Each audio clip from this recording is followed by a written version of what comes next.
Hi, everyone. Welcome to Scaling with People. I have Ed Ligonde on the call today. He is the partner and market director now with Nava Benefits. He's passionate about challenging the status quo of traditional benefit offerings while helping employers enhance the lives of their number one assets, the people, of course. He's been a benefit advisor for 15 years and feels like he's just getting started. Recently, he's merged his company with Nava Benefits and now focused on building the modern brokerage firm to help employers on a big mission to fix healthcare overall. And one of the greatest things about Ed is that he's actually won a very prestigious award of the Benefits Pro Broker of the Year. Super excited. Congratulations on that. You also write quarterly columns for California Broker Magazine, Employee Benefit News, and Benefits Pros. And you've won other awards such as the Rising Star and Faces of Changes. So welcome to the podcast. I'm so excited to have you on the call today. Thank you so much, Guinevere. So excited to be here. Thanks for having me.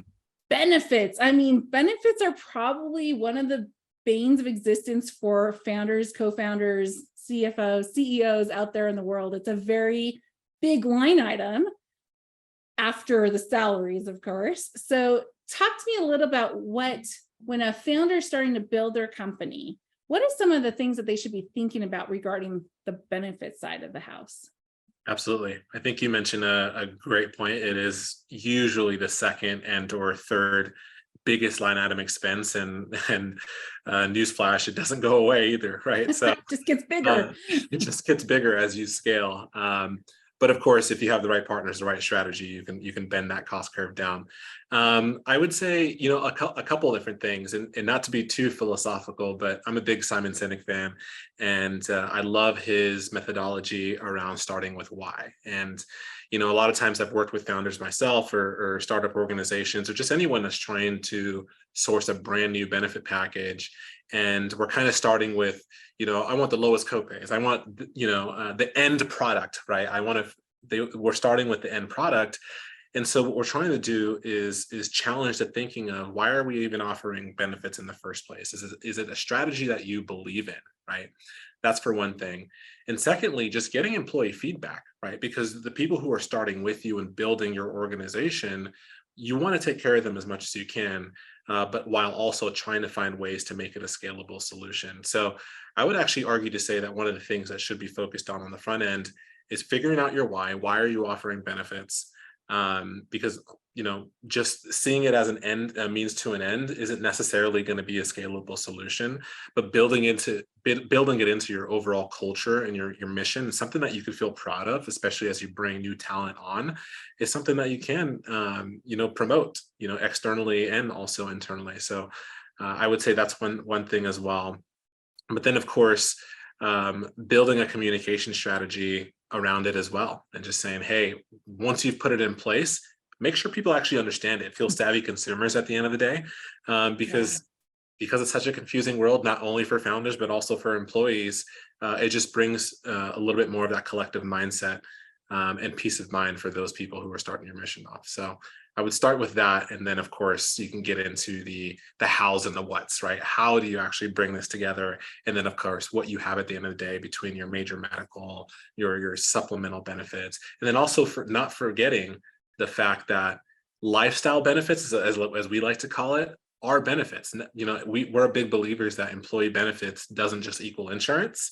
It's the benefit of being an employee, right? So work from home stipends or just mental health days or things of that nature, those are considered benefits too, right? Just because it's not an insurance product doesn't mean it's not a benefit. So those are just some things to consider. And those have become really big in the last couple of years, especially from, COVID on. Even before COVID, I remember us talking a little bit about it, but then also, during COVID and then afterwards, of like, people want these new benefits that are beyond your medical, dental, vision coverage. So I love what you said earlier in regards to like talking to your employees, because I think that is a really big key, right? Like some groups of employees, they're young and don't have kids. Other groups of employees have kids. Other groups of employees are, pre-retirement and may have things like may need more glasses, may need hearing aids, may need things like that, right? So understanding your general population and the needs from them can also help you identify key attributes that you want to include that will make the benefits be more robust for your current client, your current employees. I couldn't agree more. Ultimately, I see a lot of employers who will try to look and see what other employers are doing from a benefit standpoint. And as I like to say, Control C, Control V. They'll just copy and paste what they're doing ultimately.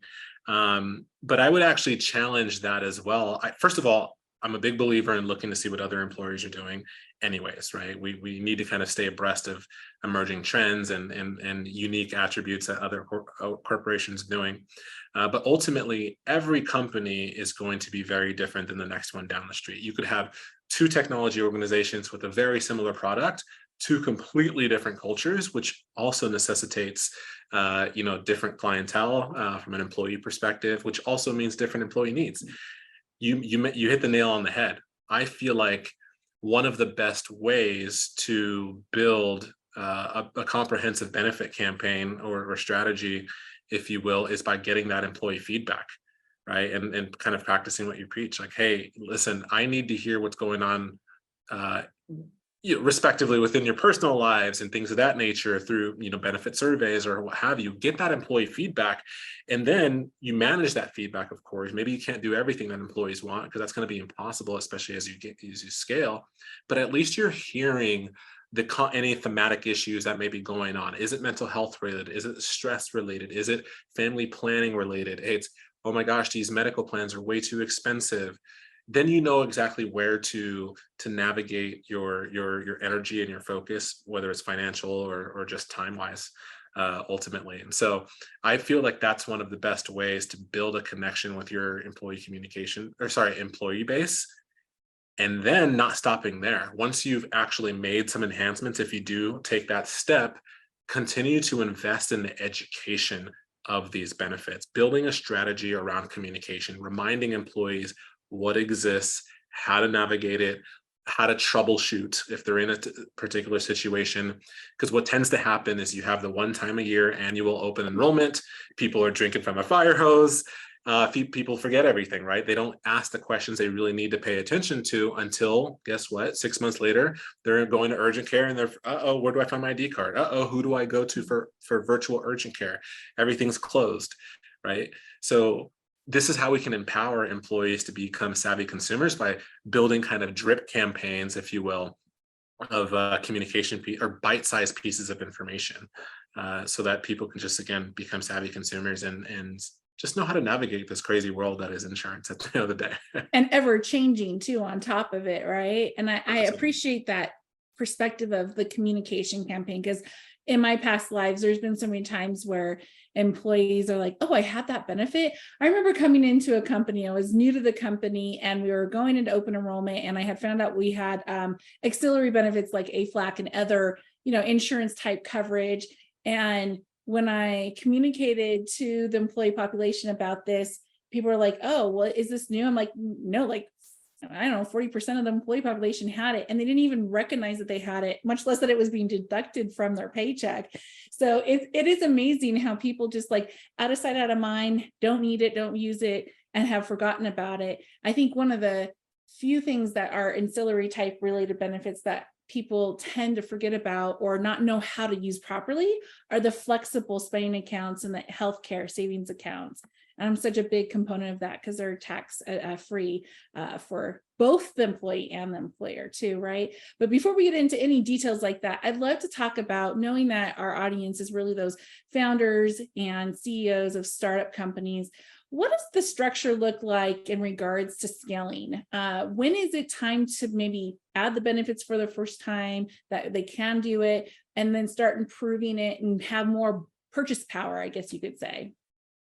Great question. A lot of it, I think, boils down to one, budget. Of course, you got to make sure it's an affordable and sustainable solution, but also employer size as well, because you tend to unlock different options and resources and tools once you hit certain arenas. So I'll focus on medical because that's usually the more expensive of the overall benefit structure. From a medical standpoint, as a small employer, once you get to about 10 employees, there's some options that open up there too. Then, of course, when you go north of 50 or 100 employees, you start being considered a larger employer from a medical standpoint. Whether or not you feel that way, the insurance carriers at least see you that way. You get a little bit Right. more composite rates. You can get creative with your plan designs, build more incentives within them, start partnering with alternative funding if that's something that's important to you from a transparency standpoint as well. And then you can also look at customized networks and things like that too. So once you get over that 100 employee mark, it really starts to open up. But before you get to that mark, obviously it's a mission to get there. Ultimately, we just believe that having something that's affordable and makes a ton of sense, and you just focus on the education until you get there. Once you get there, focus on allowing yourself transparency, I would say, is something that's really key, because then you know exactly how to navigate from that point forward. Because after you get over 100, 200 employees, the options are pretty similar. It just comes down to being able to pull more and more levers here or there, but the options are going to be pretty similar after all. So that's what I would say, at least from a structure standpoint. And then, of And- course, you have point okay. solutions too. Sorry, really quickly, that from a budgetary standpoint, they will only work with certain size employers, whether you're 1,000 or 500, 150 as well. So you just start unlocking more and more of those options too. But fortunately, there's especially in today's day and age, there is no shortage of point solutions. And when I say point solutions, I'm talking about family planning providers, mental health providers, digital resources, primary care, things like that as well. So tons of these different resources that'll scale down and allow you to offer, I would say, Fortune 500 type benefits, even though you're maybe a smaller, medium-sized business. I love that. And there's also a time in which, like, I know some of my clients, they're on platforms such as Gusto. And so they're using benefits functionality and purchasing benefits through that. Some companies clients I'm working with are on PEOs, and others have their own brokerage.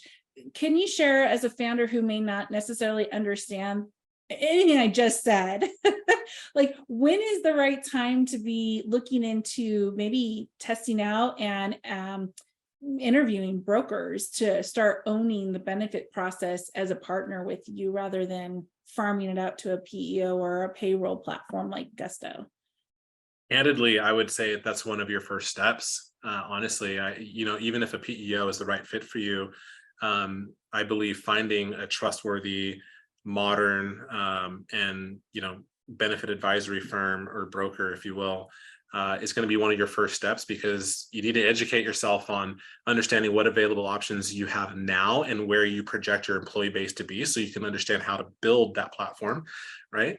And then you can decide, is the PEO route or having more of a direct relationship with your employees the right fit based on the bandwidth? When are you going to partner with a guide to HR, for example? When are you going to, bring on some more of that people support in-house or outsourced? Because that's also going to be key as well. One of the I believe that, and perhaps I'm biased because I am a broker, but ultimately the broker to me is one of the most important partnerships that an employer can have, because again, you help employers decide how to spend their second biggest line item expense, right? And so when we're talking about people experience and building a benefit strategy, we're also talking about bringing in technology, communication, integrations, and so many of these different things that affect so many aspects of your business. That's why I feel like talking to a trusted advisor ultimately is probably one of the first steps to decide which rabbit hole you want to go down. Now, ultimately, we've seen a lot of employers, PEOs can be a very good fit if you don't have the bandwidth internally to handle payroll, to handle HR. They can be a decent fit for a smaller employer.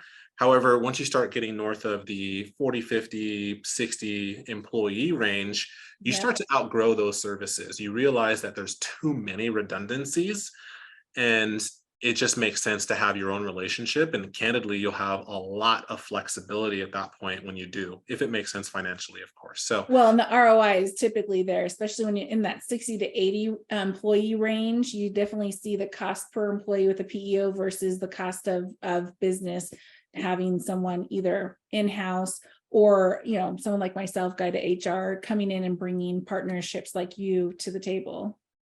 100%. And again, I especially when it comes to benefits and the people experience, we're big believers in taking control of that, right? Yeah. And you don't really have that when you're in a PEO. Again, not knocking that at all. It's the right fit for the right employer. But Exactly. if you want to sink your teeth into building your culture, building your strategy, and ultimately just having the experience that makes sense for you, then having your own relationship, bringing in the right partners like yourself, for example, and of course, when you're looking at leaving a PEO, one of the first calls you make is a broker anyway. So may Yep. as well just start that way.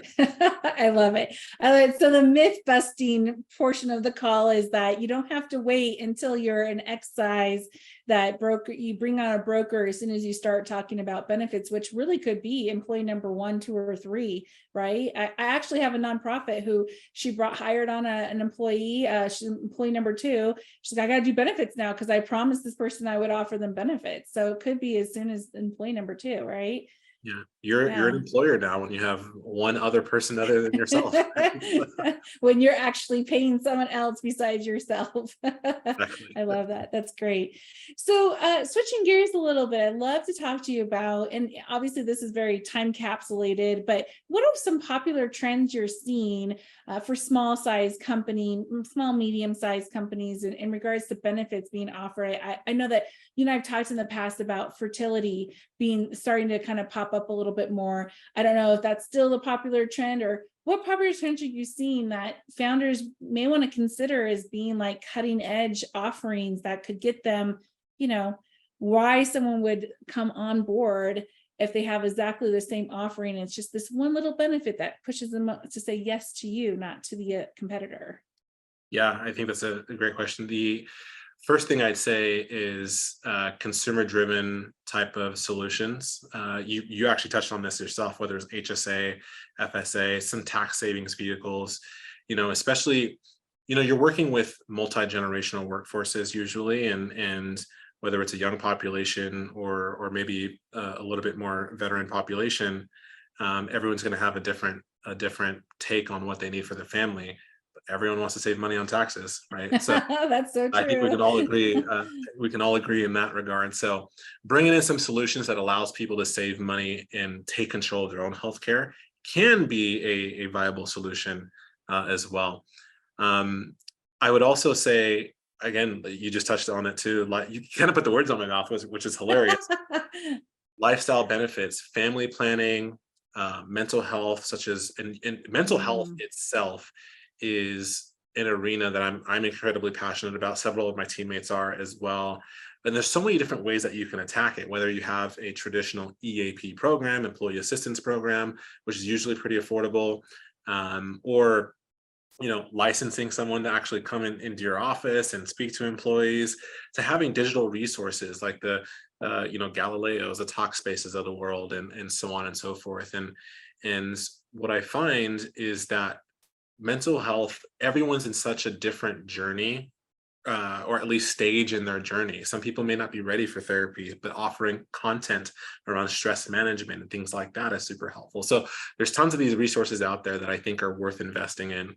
And again, like I said before, employee benefits isn't only insurance. It's what helps your employee bring their best self to work each day. That is a benefit of being an employee at your organization. And what you mentioned, if I'm looking at employer A and employer B, what do I get at employer A that I'm not getting at employer B, right? So these are some of the things that I would say are pretty important. Fertility is something that is not going away. It's actually becoming a bigger and bigger trend.